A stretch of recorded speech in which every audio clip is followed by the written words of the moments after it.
That's how it is in the car wash industry. It's building a subscription base where it's steady. And that's why private equity firms love it. Because of that subscription base 8 months ago, they've been trading for about an 18 to 22% X EBITDA, which if you know Mhm. business, that's extremely high. Normally businesses trade from 4 to 8% EBITDA, but that's extremely high in the car wash industry. So you're looking at the subscription base to really boost revenue. On top of that, offering different type of amenities. And over the past 10 years, we've looked at the analysis. Every single year, we see the base membership and also the base car wash package increase. Are you looking to achieve massive success in your life without dealing with costly investment nightmares? If yes, then this is the podcast for you. Here, we provide engineers and busy professionals all the secrets and strategies to create multiple streams of income, build generational wealth, and live a meaningful life by design. Here's your host, Ted Patel. Welcome, Decoding Cashflow listeners. Today, we have an amazing guest, Chris Salerno. Chris is a principal and founder of QC Capital Group, based out of Charlotte, North Carolina. He founded early success in residential brokerage space before starting QC Capital in 2019 and pivoted to commercial real estate investments, focusing on multifamily and car wash across multiple states. Chris, welcome to the show. It's nice to have you here. Yeah, thanks so much for having me. Super excited to be here and excited to meet you here in a couple of weeks in person. Yep, looking forward to it. Oh, yeah. Yep.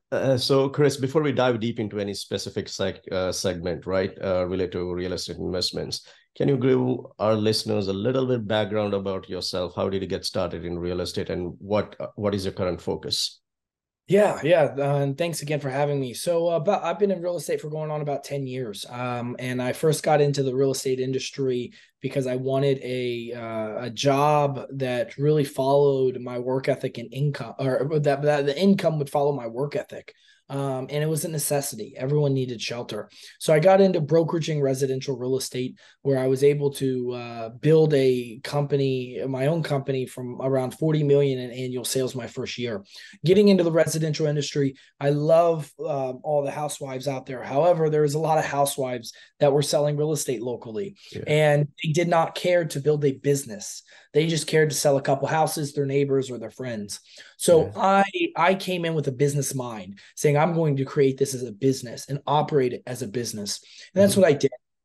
Thankfully, first year and a half was successful, sold it off to the number one team in the Carolinas at the time.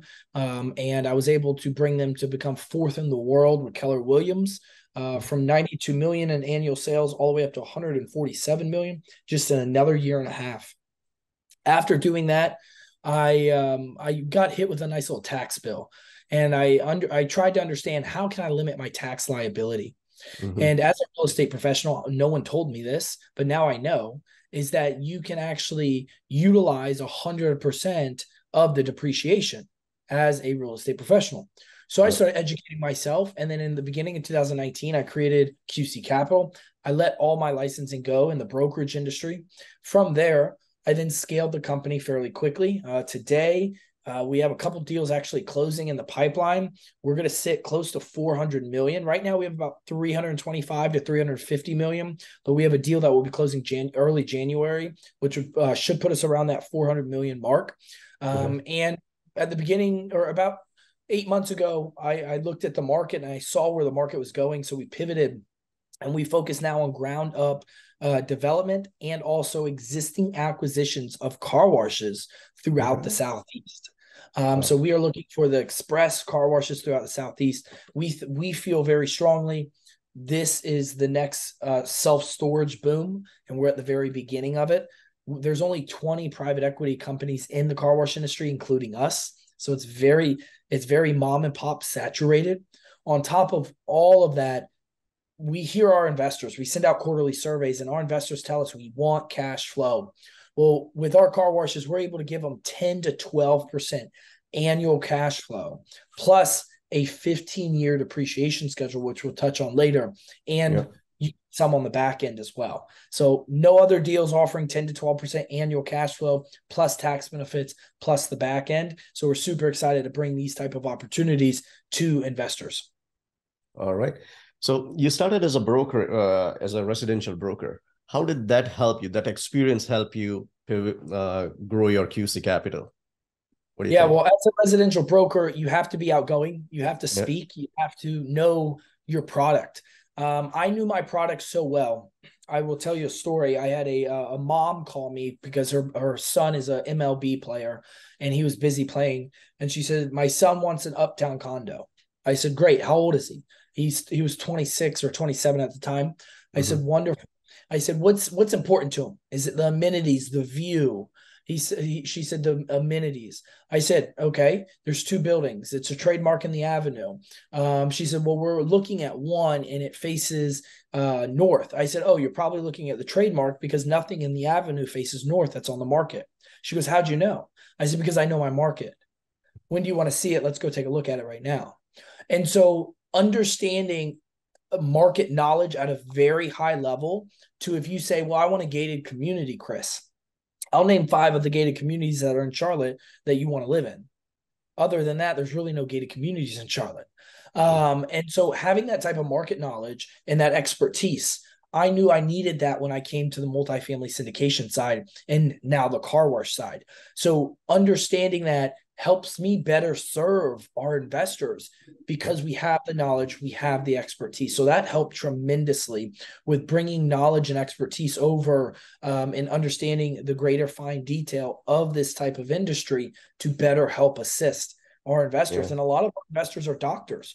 They are too busy to invest. So I want to give the opportunity for them to quadruple their wealth by investing into multiple opportunities where if they want to retire, they can, or if they want to step away from their practice and have a CEO run it and they go travel, they can do that. And it comes down to market knowledge and knowing what you're buying and knowing what market you're investing in. You started with multifamily syndication.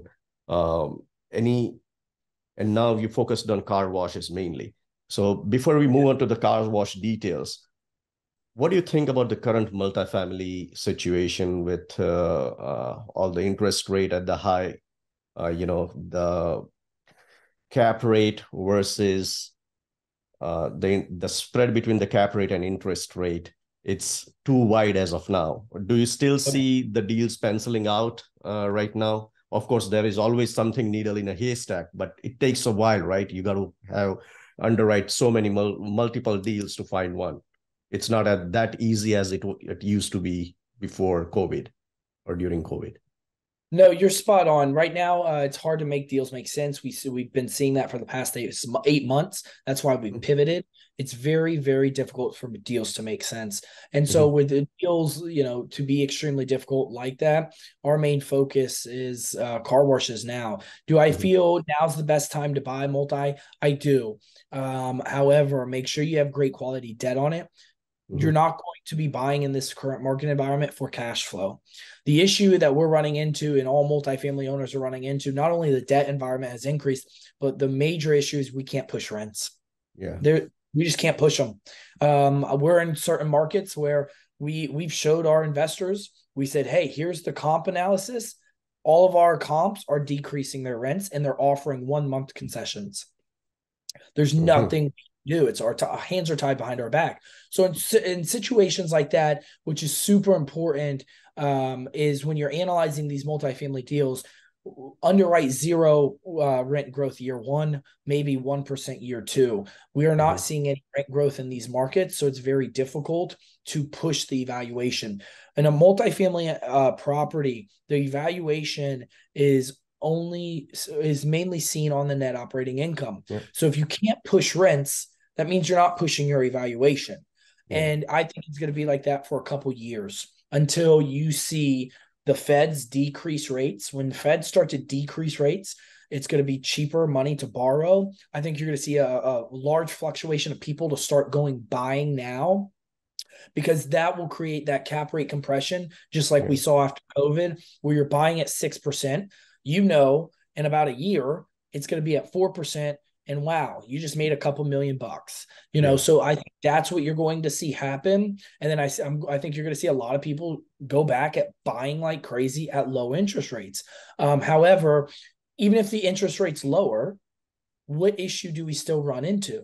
we run into the ability to increase our net operating income by increasing our rents.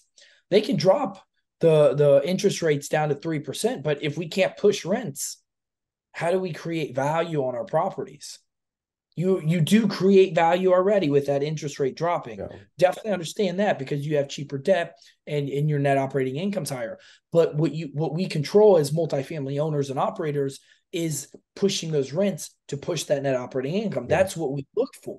So if you can't push that net operating income because you can't push rents, what happens? Yeah, unless you have a very good value add to do.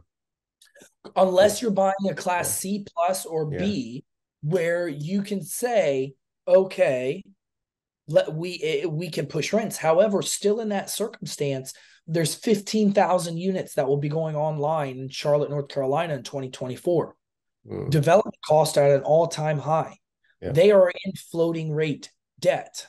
Yeah. Most of them. They're all recourse. What do you think those developers are doing? They're filling those units up as fast as possible, and then they're going to try to sell for whatever they can sell for. That's true. So I think it's going to be tricky, because I think Class A is going to come down on price. Class B will, Class C will. So that traditional value add, is there a true value add component on the deal? So I would say evaluate all that. I wrote a book. It's free. If you go to our website, you can get a free copy. You don't pay for anything. But it explains what to look for when you evaluate deals. But that's something I would definitely look for when evaluating a deal, especially in this current market environment. What are the main areas you focus on for the multifamilies? Yeah, so we're in the Southeast. We own in Texas, Florida, Georgia, and soon to be Kansas City. So we're in the Southeast right now. We love these markets. We think these markets are phenomenal markets. We're excited about the growth on these markets. However, with the car washes, we're focused on the Carolinas, and we will venture off down, who knows, Southeast and Northeast. However, we're going to start in the Carolinas and grow from there. All right. Okay. Now, switching gears to car washes now. All right. So what are the different strategies? I would say the business-wise, right? In the multifamilies, you buy the property, you do value add, you increase the rent, you decrease your expenses, increase the NOI, increase the overall price of the property. Yeah. Car wash, what are the different strategies you implement to increase the NOIs? Yeah, the huge strategy is the subscription base. You want to have the memberships. Just like if you go to the gym is subscription. That's how it is in the car wash industry. It's building a subscription base where it's steady. And that's why private equity firms love it. Because of that subscription base, 8 months ago, they've been trading for about an 18 to 22% X EBITDA, which if you know business, that's extremely high. Normally businesses trade from 4 to 8% EBITDA, but that's extremely high in the car wash industry. So you're looking at the subscription base to really boost revenue. On top of that, offering different type of amenities. And over the past 10 years, we've looked at the analysis. Every single year, we see the base membership and also the base car wash package increase. First, it was $8. Now it's $10. Or excuse me, a couple of years ago it was $10. Now it's $12. Soon it's going to be $15 just for your lower item. So you're seeing that increase. And then also what you really look at on a car wash analysis is lowering your expenses. And the major expense is your labor. Then it goes to your chemicals and your water usage. You lower your water usage by having a reclaimed tank where you're recycling the water, which is also great for the environment. And then it also comes down to the chemicals. Right now, we're running around 90 cents per car for chemicals. As you expand your portfolio, you're able to then go ahead and knock those prices down substantially. And so that's going to be the goal, is grow with 100 car washes within 5 years. And you have to make sure you have the right team in place to get there. And what about the operational part of the car wash? Because it's more operational intensive, right, than multifamily. How do you, what do you think? Like, do you need to have a specific, like in multifamily, we have property managers. do you have a specific team of people whom you can subcontract this operational work, or how does it work? No, definitely No? don't want to do that. We have built it in-house. So Okay. it starts with the COO. From there, it's the district manager, and then it's the site manager. So we built that in-house and or building it currently. And so that's important. You can section it off where you have a property management arm of it. However, we don't. We will do all that in-house. And any specific criterias where, based on which you select which area you want to focus on for car washes? So I sign recourse on these loans. So they're super important to make sure that we are making the smart decision. When it comes to these properties, we like express tunnels now. And those are in your retail type of areas. Out parcels are great, but retail, we are also looking into secondary markets, tertiary markets. We look for high traffic count, high demographics. We like the younger generation, but we look at high demographics on high earners. Where has the increase in revenue for the median household income increased? That's something that we like to look at. What is very scary is we use an AI company that tracks your cell phone, and we all do it. When you download an app, it says allow to track all the time or just while you're using the app. I only hit just while you're using the app. Well, if you're looking at Facebook, Instagram, which the average American looks at social media 4 hours a day, it's tracking your locations and your steps, wherever you're going. So we're able to utilize that software to see, okay, how many people are actually visiting our competitor? How many people are actually going home to our competitor, going from work? Where do they live? Now, it doesn't say, Ted lives at this address. It says, it doesn't even say your name, but it will show in this general area from your competitor's car wash, the majority of the people leave their phones there overnight. And so that tells us, okay, they live in that area. So we utilize all this data before we even go ahead and say, okay, this is the right site we want to do. We want to put a car wash here.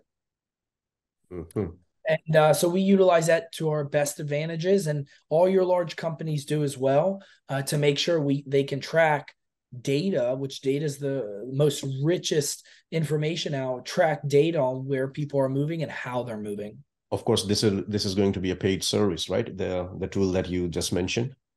Yes, very much so. All right. Okay. Maybe we can talk later about that tool.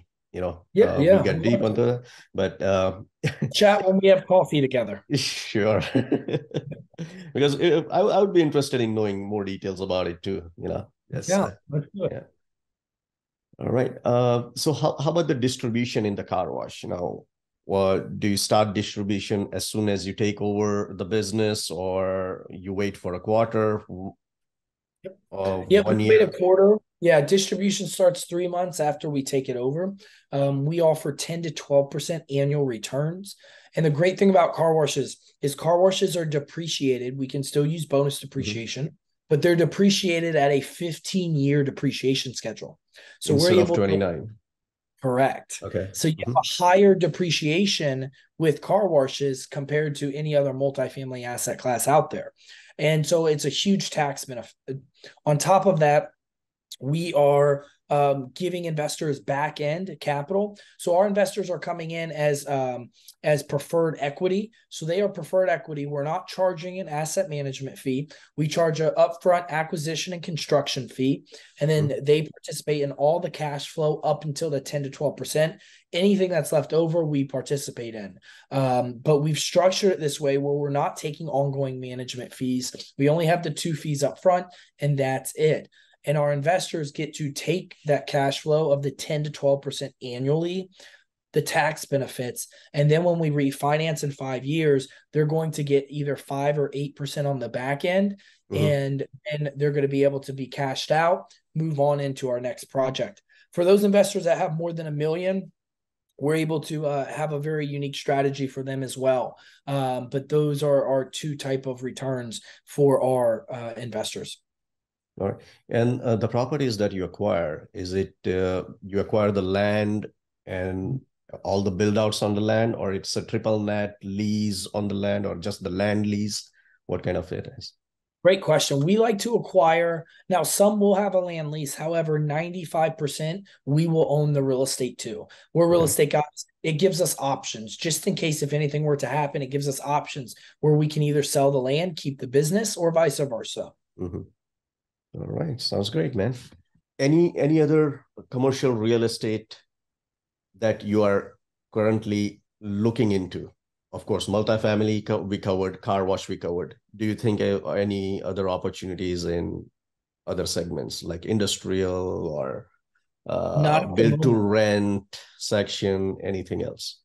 We're not investing in any of that. I have seen a ton of build to rent. Our business partner does build to rent development opportunities. I've seen it, but we have not dabbled in it. I like to stay fairly strong. We noticed where the multifamily market was going, so I knew we had to pivot. And we're very excited about the car wash space. We're going to stay in the car wash space for quite a while because we see around a 15-year growth in the car wash industry. And so we're going to be in there for quite a while. Sounds good. And I see most of the private money, right? The hedge funds, they have started investing in the car wash business recently, and looks like there's a lot of opportunities coming up in that business. Yeah, I think in 15 years it will probably get saturated. So now's the time to get into it. Now's the time to take advantage of it, and then sell out within that 8 to 12 year time frame in profit from it. All right. So what is the most common challenge that you have faced in either multifamily business or car wash business? So on both, for multifamily, penciling in deals, very difficult. Again, hard to pencil in deals with debt, and also you can't raise your rents. When it comes to multi or car washes, most difficult challenges that we have are dealing with the politics in the city. I would say that's very difficult. I mean, anytime you deal with politics, it's difficult. But that would say for development purposes, that's extremely difficult. Getting all the permits and everything ready. Yeah, I mean, in certain circumstances, it'll take you a year to 2 years in certain cities. And it's very difficult to get a hold of them, get it passed. I will say that I've heard stories that these individuals are making the city councils are making good money because they're getting poached by free games and travel and things like that to get things done. Is it mainly because of the zoning ordinance, or it is just the city is very strict on the water restrictions, et cetera, et cetera? Yeah, so it's both, but it's mainly the city's restrictions on water. That's why we recycle our water, and we recycle up to 75 to 90% of our water, where they see that normally it's not good for the environment, where we're showing them it's actually good for the environment. We're very great for the environment because we're recycling it before it goes out. But it's just like if you were trying to do a laundromat. Laundromats are not good for the environment because of the chemicals, the outwaste of the water, and a lot of municipalities will not give a permit for a business for a laundromat. So you have to be very strategic on what you do and how you do it. And any key consideration that the passive investors need to look into while investing in these kind of syndications? Yeah, I think the big key, especially with the car washes, if you want high cash flow and some appreciation, these opportunities are right up your alley. I encourage you to reach out to us on our website, qccapitalgroup.com. We are hosting investor dinners. I will have an investor dinner in January up in New York and Manhattan. So I encourage you to reach out and get on our list so you can join us for those investor dinners, meet me in person. I would say, no matter what asset class you are looking to invest in, given this current market environment, just be very cautious. Understand it to a high level. If you're looking for cash flow, know what to look for, and know the questions to ask.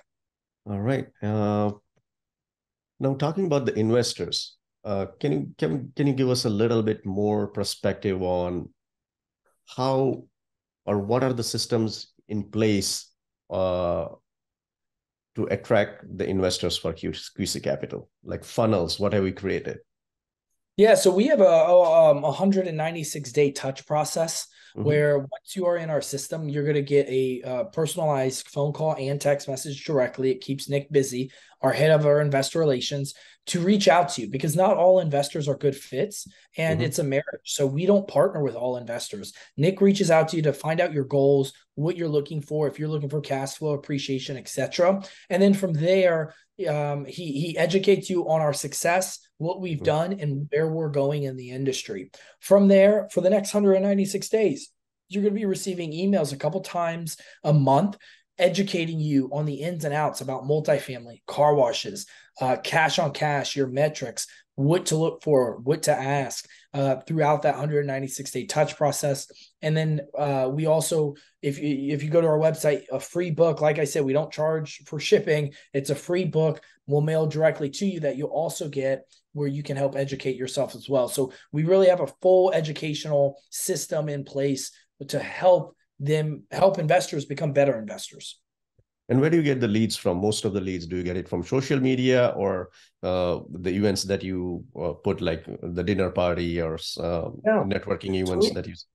Yeah, so we have close to 10,000 people in our database. We have over, I would say 20 to 25, oh, more than that. We have over 30,000 that follows us throughout social media platforms. Mm-hmm. And I post a ton of educational content on my LinkedIn, which has over 12, close to 12,000 followers on LinkedIn. I have over 12,000 followers on Instagram. We post a lot of content on there to help it. So a lot of that comes social media.